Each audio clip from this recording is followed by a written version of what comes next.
Welcome to Pindar Poetry. We hope you learned something new. You start by opening Settings so you can reach accessibility controls directly. Once in Settings, scroll to System or Additional Settings, then select Accessibility. This groups all assistive features. Make sure you can unlock the device and navigate menus because some accessibility modes change gestures. If a shortcut activated accessibility, disable that shortcut first. Otherwise, the option may re-enable. This step ensures you're in the right place and prevents accidental reactivation while you proceed to turn features off. Next, you'll disable each assistive service individually so you don't accidentally remove needed options. Tap Talkback first if it's active.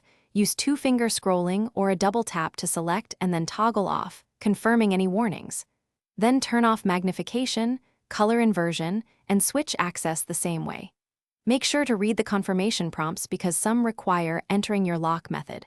Once done, verify gestures and controls behave normally before moving to final cleanup steps. To finish, ensure the accessibility shortcut is disabled so features don't reactivate accidentally. Check both settings and any accessibility shortcut in Accessibility menu. If a service won't stay off, clear the settings or accessibility app cache and reboot. If problems persist, boot into safe mode to see if a third-party app is causing the issue. As a last resort, back up your data and perform a factory reset, but try safe mode and cache clearing first to avoid unnecessary data loss. Thanks for watching. Consider subscribing if we helped you.